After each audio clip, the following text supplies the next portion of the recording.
This is the Magic Man, the tennis preacher, the prophet, the psychic, and y'all know the tennis pastor. Y'all know the way I do it. I haven't done a video in a long time. Let me see if I still got some people. Does the Magic Man, does the tennis prophet still have something? Can I call this thing? Well, people, who we got now? We got Djokovic. Man, listen. The last video I made, I think I haven't did a video in so long. When I last did a video, all the YouTube channels, they pretty well had declared Nadal as the GOAT. All the channels. I was the only one that just said, y'all better hold off on this stuff. I'm telling you. But it's just funny. Man, everybody had declared Nadal as the GOAT. Case closed. So now back in the scene. Let's see what we got. We got Djokovic versus Tsitsipas. Now I think the head-to-head with them is okay. Don't get me to lie. See, I used to be able to just call, like y'all know, I used to be able to just, Magic Man been away from the tennis game so long. I used to be able to just call those stats out without looking at it. I think it's 10-2, Djokovic the head-to-head. But I'm not basing this preview analysis on that. Head-to-heads means something. It can, if you win a lot, it gives you confidence. If you lose a lot, I know you're probably saying, Magic Man, 10-2 does mean something. But for this match, I don't care about that right now. Tsitsipas is playing well. Djokovic is playing well. So forget that 10-2 in Djokovic's favor. Okay. So who do I think is gonna win this? Okay, I'm gonna make this simple. I got Okay. But of course it's easy to choose Djokovic, but I'm gonna tell y'all. I'm gonna give y'all a percentage. I'm going to give y'all the winning percentage of Djokovic versus what the chance of winning, okay? So I got Djokovic winning, however, and I say this however, whatever you want to say. I'm giving Tsitsipas much more of a chance than other people are giving him. I'm going to say 60% chance Djokovic wins, 40%, which is a lot. That's a lot. It's a 40% Tsitsipas can win that. And you may say, well, Magic Man, why are you giving Tsitsipas 40%? Well, people, it's two reasons why. First of all, Tsitsipas is playing well.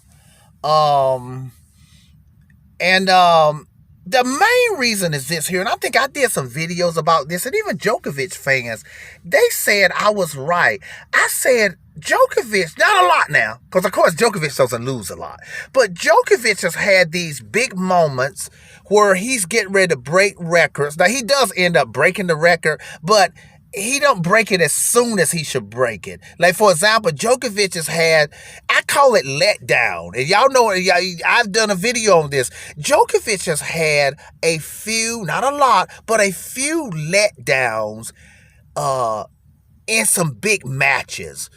And you may say, what do you mean by letdown? Why do you call it a letdown? Why don't you just say he lost? Well, what it is, what I call it a letdown is where Djokovic was favored to win. He had a couple of those in there. Okay, I think Djokovic got, 6 of those ATP finales at the end of the year tournament. He should have like 8, but he had a couple letdowns. I think one against Zverev and one against somebody else. I don't know if it was to Tsitsipas. But I know he definitely had one against Zverev, where he was favored, and he was in the God mode a couple matches before that. Then he got in that big match, and he didn't choke now, but his level was low. He started off slow. Of course, the other guy got to be playing well, playing out of their mind to beat Djokovic. But I've seen Djokovic do that, so that's why I'm saying there's a 40% chance to Tsitsipas could win. That Djokovic, this may be one of those letdowns of where he's getting ready to win. What is it? His 10th Australian Open. He would tie Nadal. Boy, that's some big history going on here, man. Jesus Christ. He would tie Nadal for 22 majors, I believe. For 22 majors. And but I've seen Djokovic, so that's why I'm saying I'm giving Tsitsipas 40% chance of beating Djokovic for that reason. But so I got Djokovic winning this, and that's it. Okay, now let me say this here, people. One thing I like about Djokovic's game right now, Djokovic is hitting harder. He's hitting winners. I always say that if Djokovic game, and I don't even think it's the God mode. I just think his normal level, what Djokovic used to. I know he's still playing a really measured game, really high efficiency and all that stuff. But Djokovic can hit. He's 10 off now. And if he going to 10 off tomorrow, here and there, or at will, this could be straight sets really quick. So I got Djokovic winning this. Now, let me say something, people. I'm going to do a couple videos. If Djokovic does win this, people, this is ridiculous. Djokovic, I got 2 new names. I want Djokovic fans, actually, everybody can tell me, which one of these names do y'all think Djokovic deserves these 2 names? Not GOAT. I got something. If Djokovic wins, people, tomorrow, I forgot, he takes back the #1 spot. People, this is ridiculous. We're going to call Djokovic Great Ticklers. No, Great Ticklers. That means the greatness is ridiculous. This is bad. This is silly. This is crazy, man. Djokovic taking the #1 spot back. And we should call him Goat Ticklers. What do y'all think? Great Ticklers or Goat Ticklers? And you know what, people? If he takes back the #1 spot, even if Carlos Alcaraz comes back healthy, if you ask me, can Djokovic hold the #1 spot, or will Carlos Alcaraz take it back and hold it? I'd probably go with Djokovic the way he's playing now. I mean, it ain't like he just gonna hold it. We've seen Nadal come back and hold it for a couple months or something and then lose it, And I know Nadal fans will say, well, maybe Nadal was injured. But people, Djokovic look like he don't look like he just gonna win the #1. He gonna hold the thing. And people, what's crazy, I should wait. I'm gonna wait and do another video on this. People, Djokovic is finna do something. This Goat Ticklers fool, this Great Ticklers, Goat Ticklers, Djokovicilus. Yeah, there you go. This Djokovicilus crazy person winning all this craziness. People, Djokovic, forget tennis, people. Forget Djokovic versus Nadal and Federer's legacy as far as winning and stuff. People, Djokovic, if he wins tomorrow, it would almost be like the beginning of 4 eras. He would be like, people, it ain't nobody, no sport has done that. Like Muhammad Ali, he came back and regained the heavyweight title. And maybe you could call it an era, but somebody may say maybe he didn't hold it long enough to call it an era. I mean, you can say Muhammad Ali had a second era. Okay, I say that. But dude, Djokovic, he may have... You could actually, if you want to really divide it, like if you want to say from 2011 to I think he lost his #1 spot briefly against Nadal in 2013 when Nadal had that great year.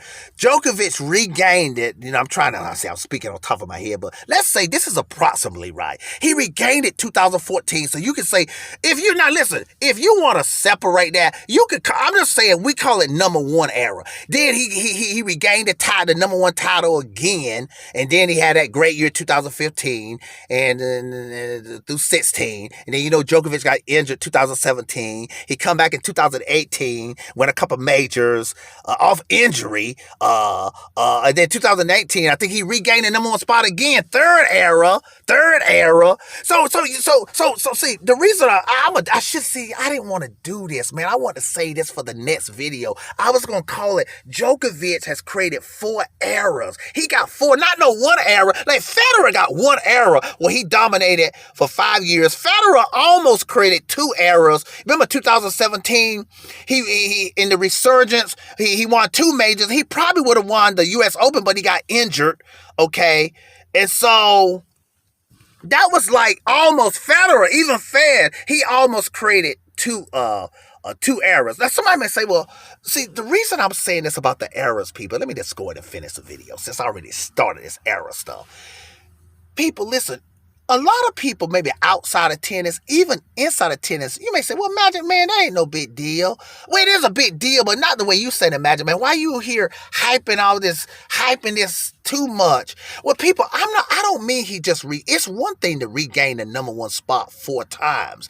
I've seen Nadal do something like that. That's not what I'm saying. I'm talking about beyond that. See, you can regain the number 1 spot and hold it for a couple months, even 4 months. You may even hold it for it's possible you hold it for 1 year, but still there's another guy equivalent to you. No, Djokovic, every time he retake the number 1 spot, he dominate the era. He dominate that time period, whether it's 1 year, 2 years, 3 years, until he loses it. That's what I mean by era. So this is the beginning. If Djokovic win tomorrow, I already spoiled my video I had coming out. If Djokovic's going to win, I'm going to talk about the eras. Djokovic, first guy in all sports to create 4 different eras, and it looked like he going to hold the 4th era for a long time, to at least a year. I already spoiled the video, but I was supposed to finish it now.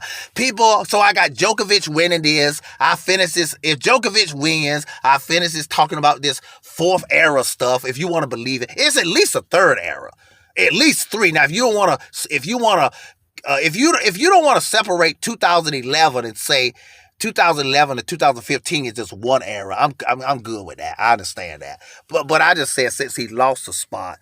But so see, the thing about Djokovic is so great. Even when Djokovic lost the number 1 to Nadal in 2013 for a few months, or however many months it was. It could have been closer to a year. I don't remember, but I don't think it was over a year. Djokovic was still like the man. I mean, if anything, at worst, he was still equal with Nadal. See, even then, he was dominant. Even when he gave the number 1 spot to Nadal, But this is ridiculous. Djokovic, ridiculous winning, man. Goat-ticulous. What's the other one I said? Great ticulous. Tennis preacher prophet. Psychic. It feels good to be back, people. Have a good one.